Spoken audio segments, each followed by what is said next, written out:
système scolaire a été conçu pour vous apprendre à être un employé. Quand on y pense, en fait, l'école ne vous apprend absolument rien sur vous, mais tout sur rien. Il a dit au moment où je te paye, tu penses comme un employé. Il a dit c'est ça le piège. Les entrepreneurs travaillent gratuitement. Donc la différence fondamentale entre un employé et un entrepreneur, c'est que l'employé a une mentalité d'individualiste, alors que l'entrepreneur a une mentalité collective. Si vous êtes pauvre, vous serez toujours pauvre. C'est transmis génétiquement. C'est ça la chose effrayante. Est-ce que les gens riches grincent des dents et disent « Ne leur dites pas, Oui, Robert ». oui. Ne dis pas aux gens ce que tu sais. Laisse les pauvres.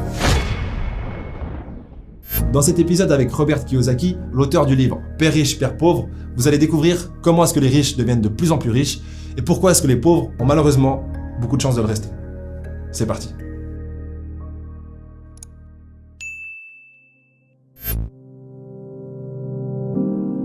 Donc j'étais à Hawaï, j'avais 9 ans.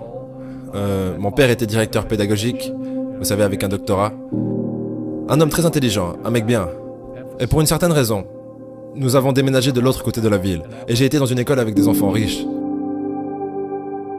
Quand soudainement, j'ai réalisé que j'étais pauvre parce que c'est relatif.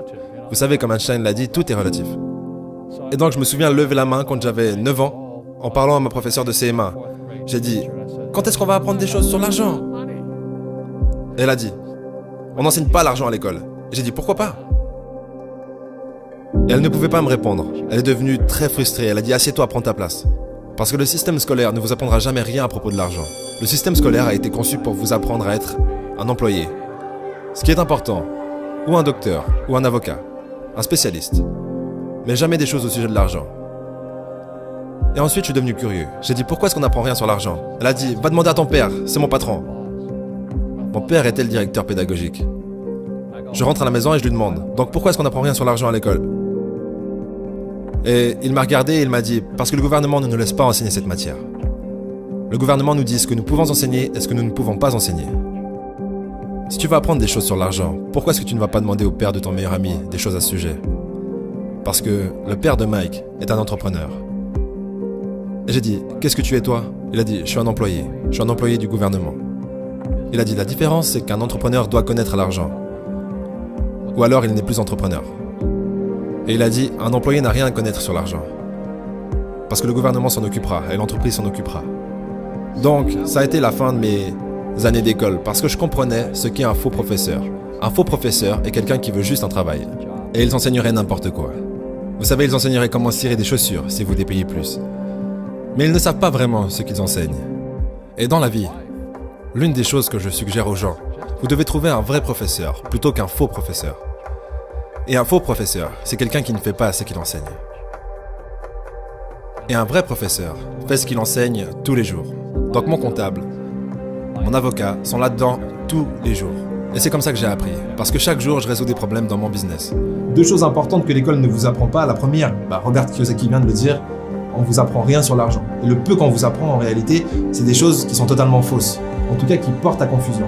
On vous dit qu'un actif, ça peut être votre maison, si vous l'avez acheté. Mais en vrai, si vous achetez une maison, vous remboursez une dette, vous payez des intérêts et vous payez des assurances. Donc tous les mois, de l'argent sort de votre poche. Et selon le concept du livre Père riche, Père pauvre, un actif, c'est quelque chose qui met de l'argent dans votre poche. Et un passif, c'est quelque chose qui prend de l'argent dans votre poche.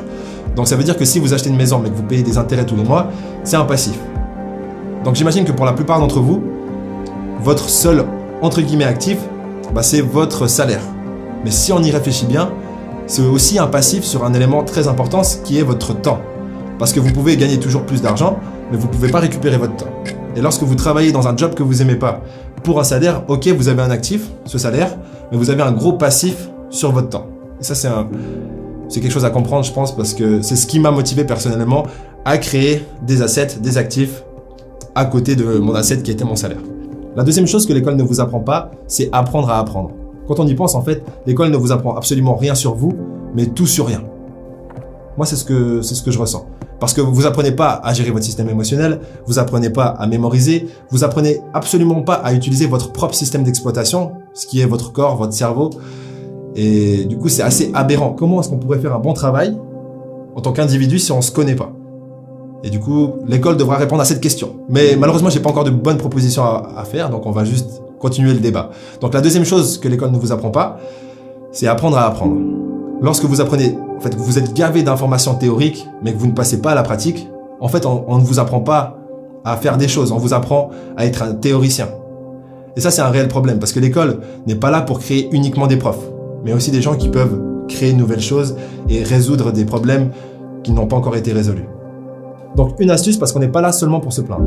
Lorsque vous apprenez à faire du surf, vous lisez un livre, comment faire du surf. C'est important d'après d'aller faire du surf. Sinon ça sert à rien. Ça c'est logique. Mais si vous apprenez quelque chose que vous ne pouvez pas tout de suite pratiquer, ça arrive assez souvent. Dans ce cas-là, je vous recommande de jouer le rôle du prof. C'est-à-dire, une fois que vous avez appris quelque chose, allez l'apprendre à quelqu'un. Ce qui vous permettra d'intégrer en fait l'idée que vous savez ce que vous apprenez. Et du coup, vous le savez mieux. Donc j'étais ce gamin, complètement confus. Mais j'ai suivi le conseil de mon père et je suis lentement allé au bureau du père de Mike.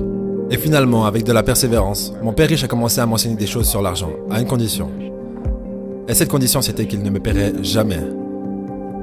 Il a dit au moment où je te paye, tu penses comme un employé. Il a dit c'est ça le piège. Les entrepreneurs travaillent gratuitement. Mais vous savez, malheureusement, les pauvres, comme ça l'était dans la Bible, je ne suis pas vraiment religieux, mais les pauvres seront toujours parmi nous. Parce que ça commence là-haut. C'est dans leurs mots. Et les mots deviennent de la chair. Parce que les riches, les pauvres, la classe moyenne, la pauvreté commence par une attitude fondamentale. Mais quand ils disent « je ne peux pas me le payer » ou « je ne peux pas faire ça », ils s'enfoncent. Ils deviennent ce qu'ils disent. Les gens pauvres disent « je ne peux pas me le payer, je ne peux pas faire ça, je n'ai pas le temps ». Parce que c'est une échappatoire.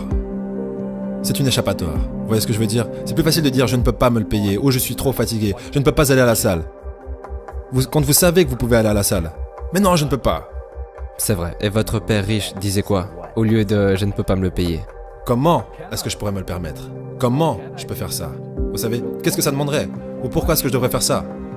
Il dit, une question ouvre l'esprit. Une affirmation ferme l'esprit. Donc vous voyez, quand vous dites « je ne peux pas me le permettre », votre esprit se ferme. Et vous devenez ce que vous dites.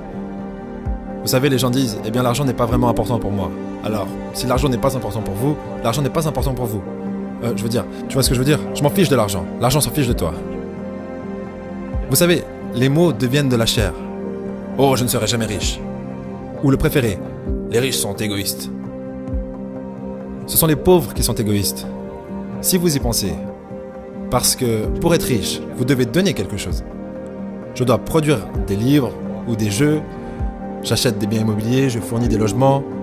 Je crée des emplois et tout ça. C'est pour ça que je suis riche. Mais les gens égoïstes ne produisent rien. Oh non, ce sont les riches qui sont égoïstes. La pauvreté est transmise. Elle est enseignée dans les familles. Et la classe moyenne est enseignée dans les familles. Et donc, les gens là maintenant, qui sont assis à la maison, qui luttent financièrement et sont inquiets à propos de l'argent, ou juste malheureux, ils gagnent peut-être beaucoup d'argent mais sont juste malheureux de faire ce qu'ils font.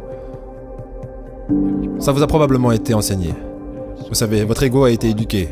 Trouver un travail, travailler dur, ou vous ne serez jamais riche, ou les riches sont méchants, ou peu importe. Et avant que vous changiez votre état d'esprit, l'argent ne vous aidera pas. C'est juste. Et on voit ça avec les gens qui gagnent à la loterie. Les gens qui gagnent plus d'argent, ils ont toujours les mêmes problèmes. Ouais. Parce qu'ils ont cette âme d'homme pauvre. Exact. Si vous êtes pauvre, vous serez toujours pauvre. C'est vraiment difficile pour les gens de le comprendre. Oui, l'argent disparaîtra aussi vite que ça. Juste comme la plupart des athlètes professionnels, vous savez, ils gagnent des millions de dollars. Et quoi, 65% d'entre eux sont en faillite 5 ans plus tard. C'est parce qu'ils viennent de familles pauvres. Maintenant, vous leur dites ça, et elles sont très en colère contre vous. C'est la faute des riches. Vous m'avez dépouillé. Le gouvernement m'a dépouillé. Mais malheureusement, ce que M. Lipton disait, c'est transmis génétiquement. C'est ça la chose effrayante. Comparons rapidement la différence de mentalité entre la mentalité d'un employé et d'un entrepreneur. D'ailleurs, il n'y a pas de critique ou de jugement. C'est juste des mentalités différentes. Et je trouve que c'est bien de savoir dans quelle case on se trouve pour pouvoir se déplacer ou apprécier l'endroit où on est en pleine conscience. Donc, l'employé dit que l'argent ne fait pas le bonheur, mais joue quand même à la loterie et travaille principalement pour son salaire. Et apporte en fin de compte de la valeur uniquement à son entreprise, qui elle apporte de la valeur à sa clientèle. Ce qui est quand même minime. Du coup, ça peut être récompensé par un salaire, mais ça ne va pas pouvoir être extraordinaire. Tandis qu'un entrepreneur, lui, pense à la création de valeur. Donc il pense d'abord aux autres, puis obtient des revenus par rapport à sa capacité concrète, donc pas théorique, à apporter de la valeur sur le marché et à résoudre des problèmes pour ses clients. En plus de ça, lorsqu'il grandit, il offre de l'emploi. Donc la différence fondamentale entre un employé et un entrepreneur, c'est que l'employé a une mentalité d'individualiste, alors que l'entrepreneur a une mentalité collective. Vous savez, j'ai eu de la malchance aussi. J'ai eu des crises financières. J'ai eu des gens qui m'ont poignardé dans le dos. Mais tout va bien parce que j'ai grandi de ça. Et c'est ça la spiritualité. Vous savez, les gens qui ont peur de faire des erreurs, comme ils l'enseignent à l'école, ils n'ont pas de croissance. Vos 2 premiers business. Le business de porte-monnaie était au top et a échoué. Ouais. Et le suivant était au top et a échoué. Mais vous ne serez jamais arrivés ici n'avais pas échoué. sans ces, entre guillemets, mauvais événements. Devrait-on arrêter d'utiliser ce mot mauvais? Oui, chaque fois. Non, chaque fois que j'ai échoué, c'était genre, bien, ok, qu'est-ce que j'ai appris? Et les gens en général, la raison pour laquelle ils sont pauvres, c'est parce qu'ils n'ont pas échoué. Vous savez, ils jouent tellement à la sécurité. Ils n'ont fait aucune erreur, comme ils l'ont appris à l'école. Ça veut dire qu'ils n'apprennent rien. C'est pour ça que le système scolaire est en fait fondamentalement corrompu. Il est anti-éducation. D'accord. Ne faites pas d'erreur et ne demandez pas d'aide. Et si je n'avais pas demandé de l'aide, vous savez, j'ai mes comptables, mes avocats, mes banquiers et tout ça. Tu sais, je rentre dans le business comme une équipe de rugby.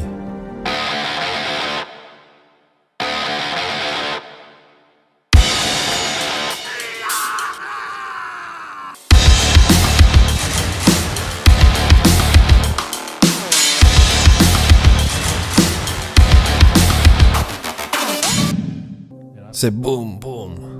Et on botte des culs. Vous savez, le jeu du business se joue avec des comptables, des avocats, des banquiers, et je déteste le dire, et des politiciens. Vous devez connaître le jeu. Donc ce que je dis aux jeunes, c'est, vous savez, trouvez votre jeu. Donc mon jeu financièrement, c'est le business en numéro 1 et en second l'immobilier. Et c'est pour ça que je ne paye pas de taxes. Et c'est pour ça que Trump ne paye pas de taxes. Légalement. C'est une combinaison de business et d'immobilier qui nous donne un avantage injuste sur les employés. Vous savez, Einstein a dit que l'imagination est plus importante que la connaissance. Mais la connaissance renforce l'imagination. Et c'est ce dont la plupart des gens manquent. C'est de la vraie connaissance du business. Comme la comptabilité. Vous savez, comme les dettes, comme les taxes. Vous devez connaître ces choses, mais ils ne l'enseignent pas à l'école, à personne. Donc aujourd'hui, quand les gens me demandent ce que je fais, ils me connaissent en tant que l'auteur de Père riche, Père pauvre. Je dis juste, je joue au Monopoly. Donc je possède des serres, je possède des grands hôtels, je possède des puits de pétrole, des cours de golf, des business. Je joue juste au Monopoly. C'est tout ce que je fais. Je n'ai pas besoin d'un travail, je n'ai pas de retraite, je n'ai pas besoin de retraite. Je ne veux pas que le gouvernement prenne soin de moi, mais je ressens la responsabilité sociale d'enseigner. Vous voyez, les gens me disent, pourquoi tu donnes pas de l'argent aux pauvres? Le seul problème avec ça, c'est que ça crée plus de pauvres. Donne un poisson à un homme et il pêche, il mange un jour. Ouais, vous donnez un poisson à un homme, et vous avez beaucoup de gens qui veulent plus de poissons. Mais vous leur apprenez à pêcher. Est-ce que les gens riches grincent des dents et disent « Ne leur dites pas, Robert ». Oui. Ne dis pas aux gens ce que tu sais. Laisse les pauvres. On va tout de suite voir ensemble les étapes d'employé à millionnaire, voire milliardaire. Mais avant ça, je vous propose le livre de Robert Kiyosaki, Le cadran du cash flow. Pour ceux qui n'ont pas encore lu Père riche, Père pauvre, je vous conseille d'abord Père riche, Père pauvre. Ça crée une bonne fondation pour ensuite passer au deuxième livre qui est Le cadran du cash flow. Les 2 liens sont dans la description. Si vous n'avez pas encore de compte Audible, le premier livre audio est gratuit. C'est vraiment 2 livres que j'ai lus, enfin que j'ai écoutés plutôt, et que je vous recommande pleinement. Surtout si vous voulez vous lancer sur votre quête d'indépendance financière. Du coup, comment passer d'employé à multimillionnaire en quelques mots? Là, c'est juste le schéma. Je vous invite à faire plus de recherches. D'ailleurs, on va traiter le sujet plus en détail à l'occasion. Mais en quelques mots, vous êtes employé. Numéro 1, il faut avoir le courage d'investir le peu de ressources que vous avez, donc le peu de temps que vous avez en dehors des heures du travail et votre salaire pour vous lancer dans une idée business. Il faut échouer. 1, 2, 3, 4, 5, 6, 7, 10 fois pour ma part. Et lorsque vous trouvez une idée qui fonctionne, là il va falloir automatiser votre façon d'offrir le service ou le produit et de recevoir l'argent en retour. Soit vous automatisez informatiquement, soit vous déléguez à d'autres êtres humains qui peuvent faire votre travail à votre place aussi bien que vous. D'ailleurs ça c'est un challenge, peu importe. L'étape suivante, c'est de créer une autre source de revenus avec les bénéfices de la première source de revenus, pour ne pas payer d'impôts sur vos sources de revenus et sur vos bénéfices surtout en fait. Du coup, vous créez une deuxième source de revenus, une troisième source de revenus, vous investissez tous les bénéfices pour l'entreprise et lorsque vous êtes prêt à passer à l'étape suivante, vous investissez les bénéfices de vos 3 sources de revenus pour contracter des dettes. Parce que vous ne payez pas d'impôts sur les dettes. Et du coup, vous investissez dans l'immobilier. C'est plus ou moins ce qu'a fait McDonald's. Ils vendaient des burgers et ils faisaient des bénéfices. Ils réinvestissaient les bénéfices pour contracter des dettes immobilières, donc des hypothèques, dans des immeubles où ils créaient d'autres McDo. Donc dans tous les McDo où vous allez, l'immeuble appartient au McDonald's en question. Ce qui a permis justement de diminuer la quantité de charges et de taxes qu'ils auraient dû normalement payer et d'augmenter la croissance de l'entreprise McDonald's. Donc je vous souhaite plein de frites, plein de burgers, plein de coca. Et moi je vous dis au prochain épisode. Ma mère voulait que je sois un conducteur de camion. Parce que ça voulait dire que j'allais gagner $24 000 par an si j'allais à Truckmasters.